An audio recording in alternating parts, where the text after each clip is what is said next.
Dan insya Allah pada pertemuan kali ini kita akan memulai kembali pada bab makharijul huruf yang pertama.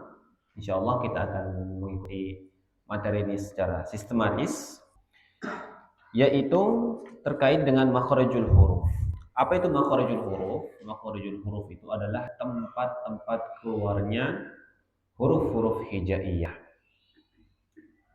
Jadi ketika kita mengucapkan huruf-huruf hijaiyah seperti huruf qaf, huruf ba, huruf ta, huruf shad dan sejenisnya, mungkin dari kalangan para atau kita ya masih kesulitan dalam mengucapkan huruf-huruf hijaiyah. Makanya disebutkan dalam ilmu tajwid itu makharijul huruf, dasar yang paling penting. Dari huruf A sampai huruf Ya. Memang ketika kita mengucapkan huruf-huruf hijaiyah, kita sudah bisa. Tapi apakah huruf hijaiyah tersebut sudah kita lantunkan secara fasih atau belum? Seperti contohnya kalau yang paling mudah dari A, mudah, Ba, Ta, Ja, Ha. Huruf H masih banyak yang sulit. Mengapa? Menipiskannya. Sulit sekali menipiskannya. Ada yang mengucapkan huruf H ini seperti ada dengkuran. Alhamdulillah. Kurang bersih. Atau lebih berat. Alhamdulillah. Nah, H-nya kurang tipis. Jadi ada dua kesalahan. Terlalu berat dan juga ada sedikit kasar atau ada sedikit dengkuran. Jadi ketika mengucapkan huruf H sulit untuk membersihkannya. Seperti ha, hi, hu, ah. Nah, atau masih banyak ha, hi, hu, ah. Ada sedikit getaran di tenggorokan. Dia nggak bisa plong bersih. Nah, saya mendapati seperti itu. Beberapa murid-murid saya juga tahsin dengan saya ketika mengucapkan huruf H itu kesulitan. Pasti tenggorokannya itu ada seperti ganjelan. Nggak bisa bersih. Itu sulit. Kemudian setelah itu kita lanjut huruf Kha. Nah, huruf Kha di sini pasti atau mungkin kemungkinan besar. Coba deh, sebelum saya sebutkan, bagaimana cara mengucapkan huruf Kha? Coba, saya ingin mendengar secara bersama. Saya hitung sampai 3, nanti Bapak sekalian mengucapkan huruf Kha secara bersama. 1, 2, 3. O, khi, hu, ah. Gitu, coba. 1, 2, 3. O, khi, hu, ah.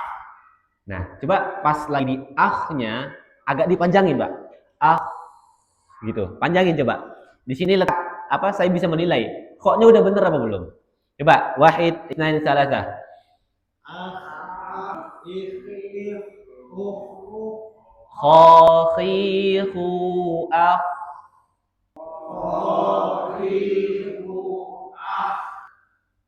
Kasar sekali. Nah, pada dasarnya huruf Kha pasti seperti ngorok. Gimana? Coba saya memberikan dua pilihan. Yang pertama, huruf Kha terdengar seperti ini. Kha. Kha. Kemudian yang kedua, terdengar seperti ini. Kha. Kha. Kha. Nah, kira-kira yang benar ini yang pertama apa yang kedua? Yang dengkurannya keras atau mungkin dengkurannya lebih tipis? Tipis. Ya. Kha, khi, hu, ah. Bukan kayak orang ngomong ludah jadinya. Nah, di sini seperti dia memang seperti huruf H dia, seperti huruf H. Cuman ada sedikit banget itu ada getaran. Tapi kebanyakan ketika mengucapkan huruf kho itu dikencengin dengkurannya. Seperti itu. Kho, khi, khu, Hmm. Ini seperti dengkurannya keras banget. Yang pada dasarnya huruf kho itu dengkurannya nggak ada, dia nggak dengkur dia. Cukup memakai sedikit getaran saja. L. Contohnya, inna akhlasnahum. Nah, seperti itu.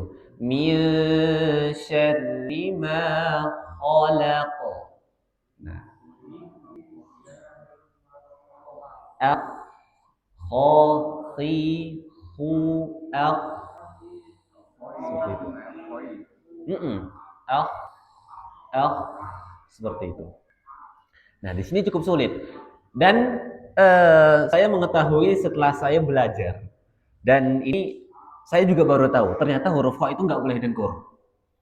Akhirnya saya latihan dan cukup sulit memang. Kadang saya karena udah sering didengkurkan, maka ini agak cukup sulit. Untuk membersihkannya itu cukup butuh waktu yang intens dan latihan yang lebih banyak. Kho, si, hu, ah. Seperti itu. Dan huruf-huruf sejenis lainnya. Seperti huruf kho, da, za, ro, za, sa, sya, so, do, to, zo, ain, ghain, fa, qaf, kaf, lam, mim, nun, waw, ya.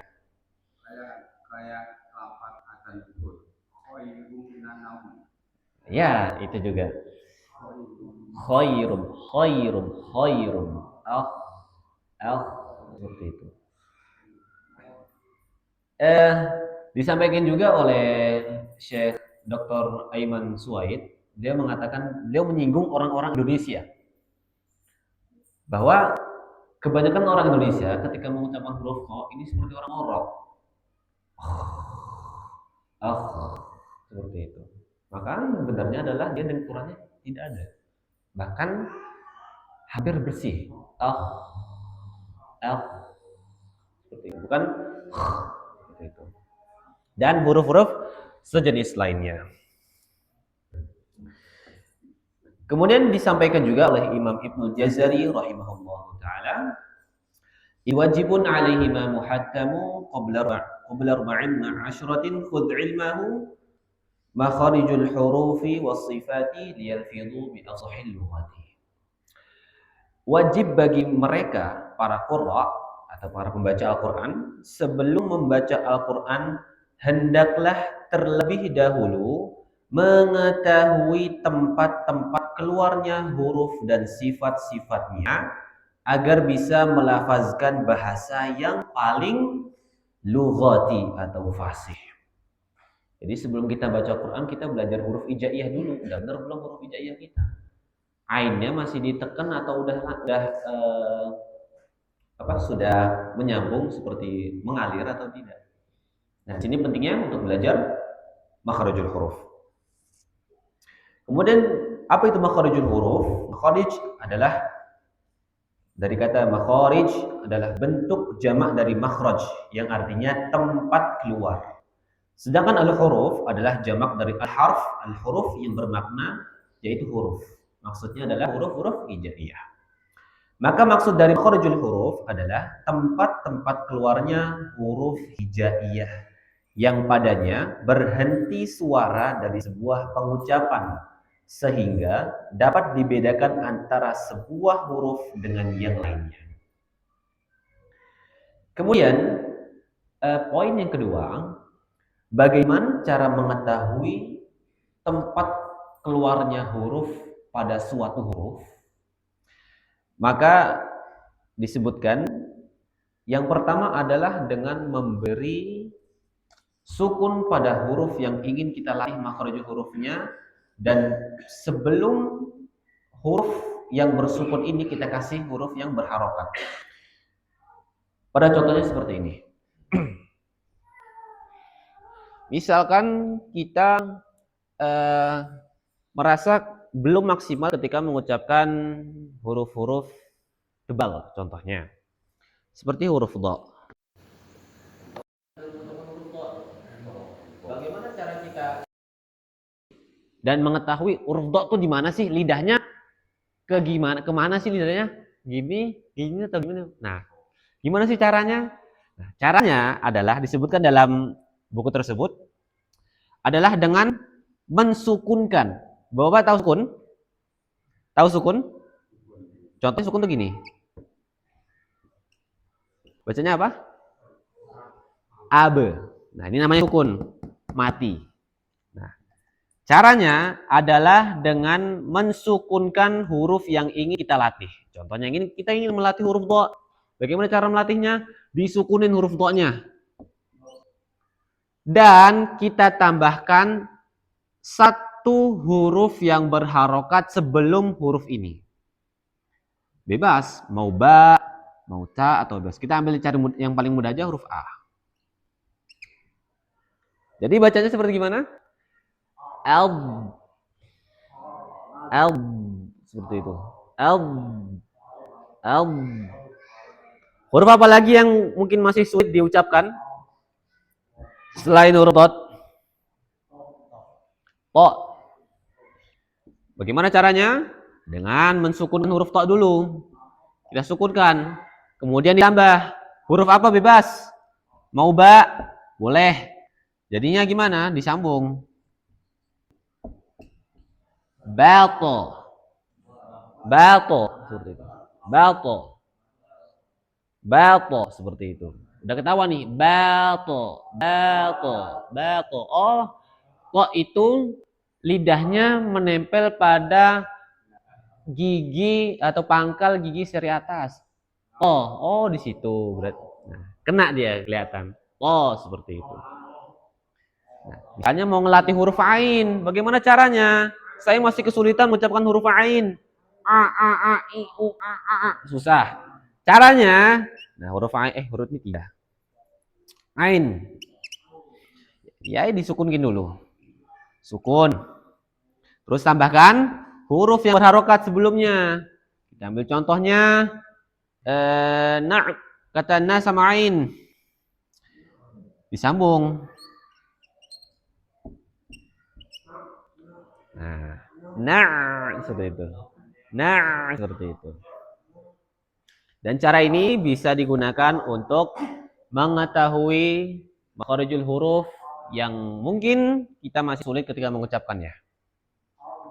Bebas huruf apa aja. Intinya huruf itu kita sukunin, tambahin huruf yang berharokat sebelumnya. Seperti itu.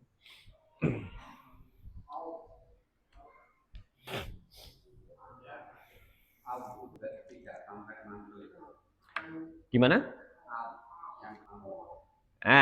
Huruf ba itu termasuk qalqalah. Dia mantul. Ab.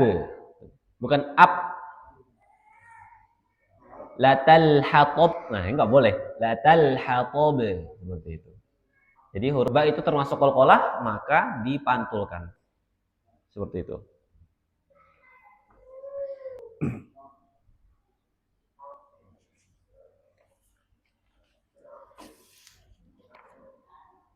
Kemudian makhrajul huruf secara global berjumlah 5 makhraj. Sedangkan secara rinci terbagi menjadi 17 makhraj. Adapun penjelasannya secara rinci akan kami sebutkan di tabel makhrajul huruf. Namun perlu diketahui bahwa para ulama berbeda pendapat tentang jumlah makhrajul huruf secara rinci. Yang pertama yaitu adalah 29 makhraj. Yaitu 29 cara mengucapkan huruf-huruf. Pendapat ini menyatakan bahwa huruf hijaiyah yang berjumlah 29 tersebut memiliki makhrajnya masing-masing. Kemudian yang kedua, 17 makhraj. Nah, poin yang kedua adalah 17 makhraj. Ini adalah pendapat Al-Khalil bin Ahmad Al-Farahidi yang akhirnya diikuti oleh Imam Ibnu Jazari dan para ulama setelahnya. Dan pendapat inilah yang penulis ikuti, yaitu berapa? 17 makhraj. Kemudian berkata Imam Ibnu Jazari rahimahullah, makhrijul hurufi 17. Berapa itu 17? 17. 'Alal ladzi yakhtaruhu man yatabar. Tempat-tempat keluarnya huruf itu ada 17. 'Alal ladzi yakhtaruhu man yatabar. Yang memilihnya adalah orang yang telah teruji. Kemudian makharijul huruf itu terbagi menjadi 5. Terbagi menjadi 5. Ada tenggorokan, ada lidah, ada bibir, lisan, apalagi pangkal hidung atau al-khayshum, atau al-jauf, rongga tenggorokan dan rongga mulut, al-halq, tenggorokan, lisan, lidah, asyafatain, 2 bibir. Apa saja 2 bibir? Ba dan mim. Mudah saja. Ba, ma. Kemudian al-khayshum, rongga hidung. Nun dan mim. Nah, kalau nun sama mim ketika mengucapkan huruf itu tapi hidungnya ditutup bisa apa enggak? Bisa. Enggak bisa. Makanya disebutkan al-khayshum. Huruf-huruf yang masuk rongga hidung. Mim dan nun. Seperti itu. Kemudian setelah tadi kita bahas 5 tabel makharijul huruf, tadi kita sebutkan ya, yang pertama al-jauf, yang kedua al-halq, yang ketiga al-lisan, keempat asyafatain, dan kelima al-khayshum. Dan kita akan membahas yang pertama, yaitu adalah al-jauf, rongga tenggorokan dan rongga mulut. Dia tempatnya satu tempat namun mempunyai 3 huruf. Nah, kemudian berkata Imam Ibn Jazari rahimahullah ta'ala, fa'aliful jawfi wa ukhtaha wahi hurufu maddin lil hawai tantahi.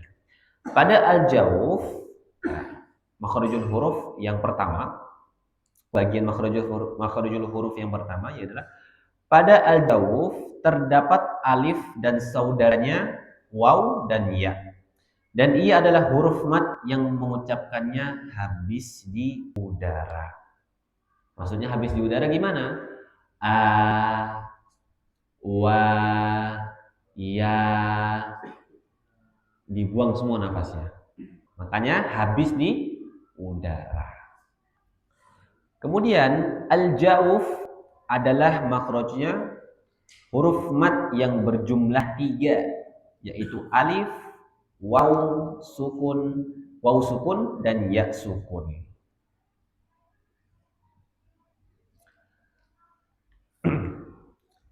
Yang pertama adalah ya tadi alif, waw sukun dan ya sukun. Contohnya seperti ini. Ini mudah saja. Untuk yang al-jauf ada 3 huruf saja.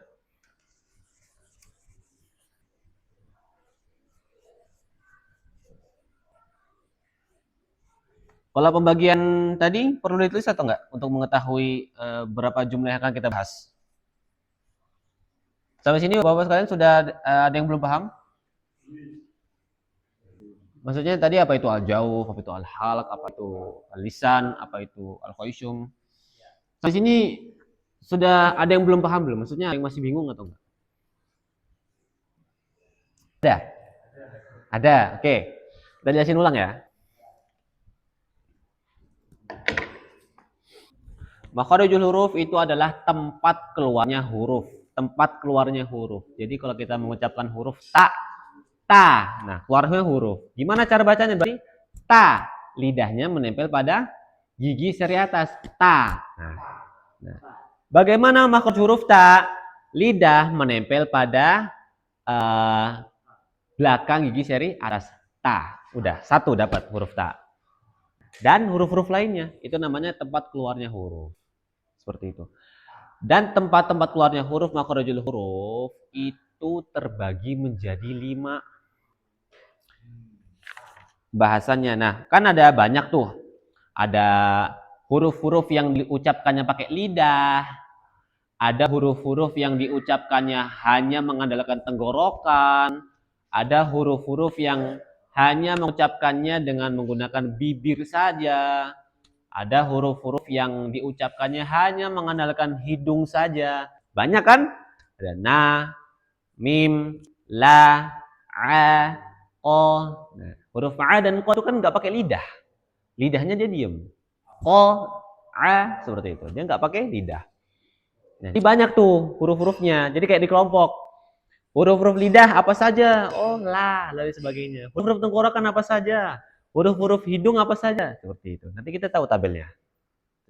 Kita akan bahas. Yang pertama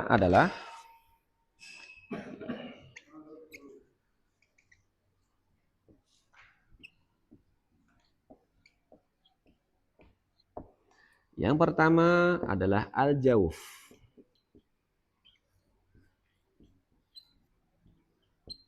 Apa itu al-jauf?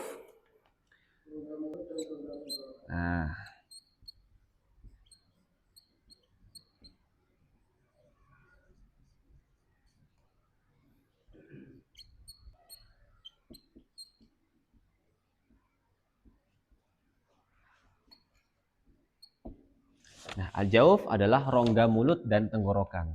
Ini poin pertama. Hurufnya apa saja? Nanti kita bahas. Oke. Kemudian kelompok yang kedua. Al-halq. Apa itu al-halq? Tenggorokan.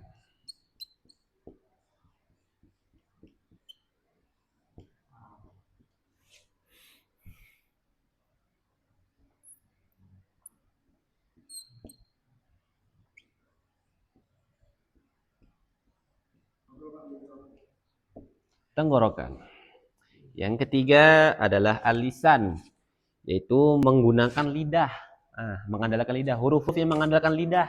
Apa kira-kira? Banyak. La, ta. Apalagi? Oh, kof. Oh ya, kof ya. Sa. Oh, kof bagian lidah bagian belakang. Al-lisan.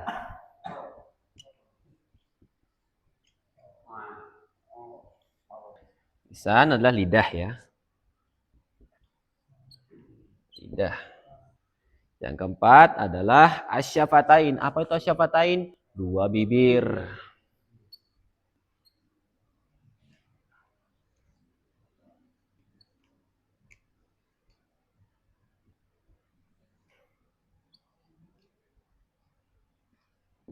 Yang terakhir adalah al-khayshum.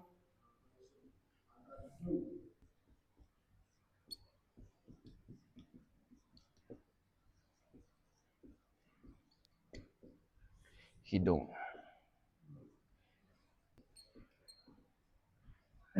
Nah, al-jauf, rongga mulut dan tenggorokan. Hurufnya apa saja?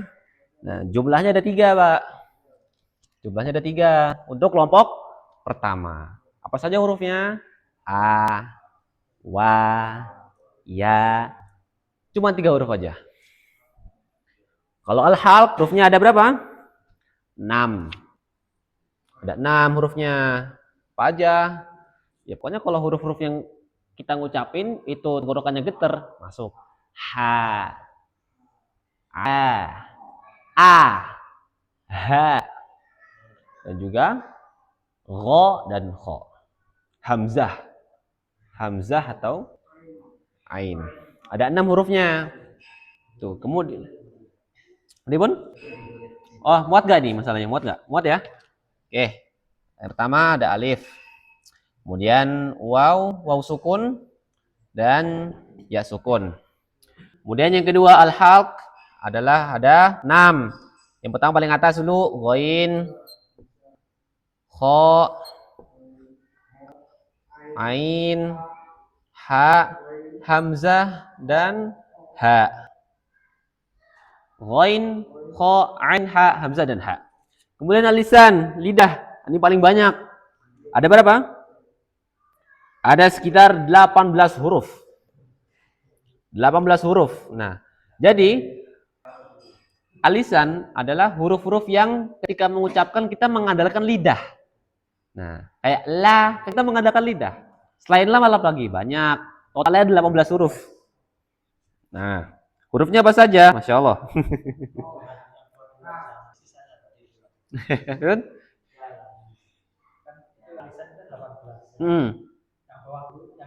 Oh ya, pasti sisanya ya, pasti sisanya. Ya, betul. Kemudian yang kedua, keempat adalah al-lisan. Ya, lisan asyafatain. Asyafatain ya, yaitu kedua bibir. Hurufnya ada 4. Apa saja? Fa, ba, mim, dan waw. Warna dong nggak hidung? Cuma dua. Nun dan mim. Nah, ini saja. Mim. Ini kenapa sama? Kalau itu kan mengandalkan bibir. Kalau ini mengandalkan hidung. Seperti itu. Dah, 12 huruf sisanya. Seperti itu. Sudah paham jadi kelompok-kelompoknya ini? Nah, ini dia kelompok-kelompok huruf atau makhrajul huruf. Al-jauf, apa aja hurufnya? A, wa, dan ya. Al-halq, tenggorokan ada 6, lisan, al-lidah ada 18, syafatain atau huruf-huruf yang mengandalkan bibir ada 4, kemudian huruf-huruf yang mengandalkan hidung ada 2, mim dan nun. Seperti itu. Sudah? Sudah perlu ditulis atau tidak? Kita akan bahas selanjutnya. Kita akan bahas yang pertama.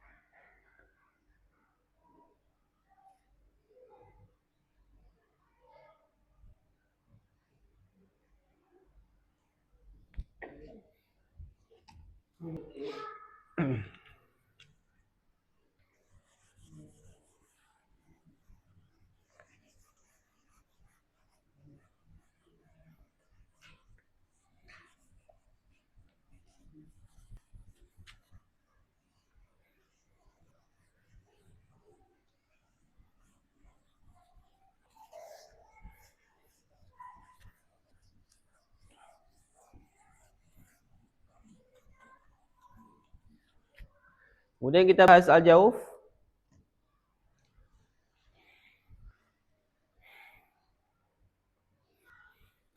Adalah yang pertama apa tadi?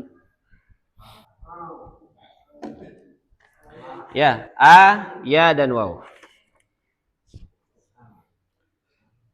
Yang pertama ada alif. Yang sebelumnya ada fathah. Kemudian ada ya sukun.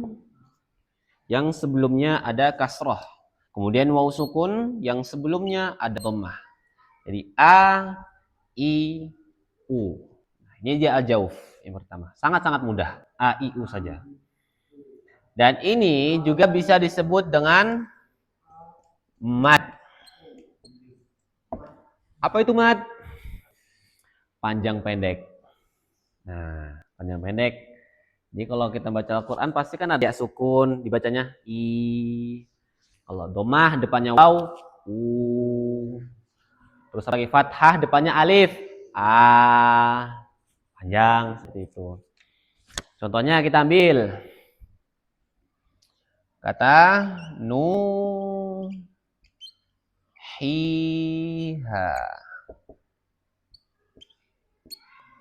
Wal kasru qabla liya wa qabla nuhidham. Nah, nuhiha. Yang pertama waw sukun. Nu. Nah, nu dipanjangnya panjang. Nu bukan boleh bacanya nu saja. Nuhiha, nuhiha. Nah, pokoknya nggak dibaca. Kita panjangin nu. Lanjut. Berapa? Sekitar 2 sampai 4. Atau enggak 2 harokat saja cukup. Nuhiha. Cukup 2 harokat saja. Kemudian yang kedua adalah kasrah dan ya sukun. Nah, kasrah dan ya sukun. Panjang. Hi. Ya boleh pendek. Nuhiha. Nuhiha. Nah, pentingnya ini karena masih banyak di kalangan para pembaca Quran yang panjang pendeknya masih salah. Contohnya, alam tara kaifa fa'ala rabbuka bi ashabil fil. Kira-kira benar nggak panjang pendeknya? Salah. Mungkin karena slow-mo ya. Alam tara kaifa. Nah, dipanjangin, yang pendek dipanjangin. Ini nggak boleh. Ya. Contohnya apa lagi?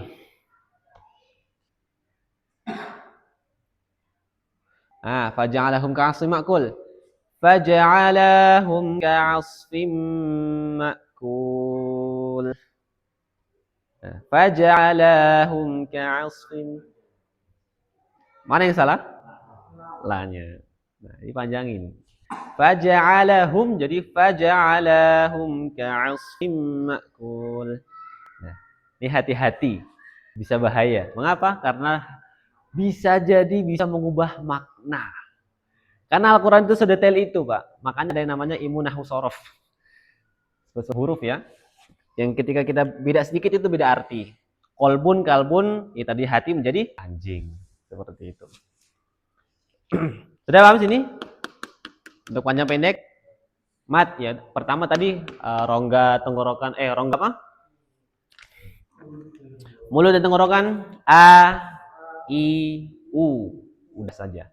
Mudah ini ya. Tapi yang paling penting ini panjang pendeknya.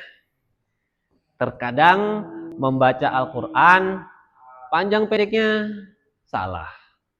Seperti itu. Makanya ketika menghafal atau gini, kami sebagai waktu menjadi santri, ketika ingin menghafal Al-Quran, kami pasti menyetorkan bacaan Al-Qurannya dulu ke guru kami. Jadi sebetulnya kami udah bisa baca Al-Quran, sudah bisa, tinggal ngafal aja toh, ngafal. Nah, tapi di saat setoran panjang pendeknya masih salah, Pak. Maka dari itu sebelum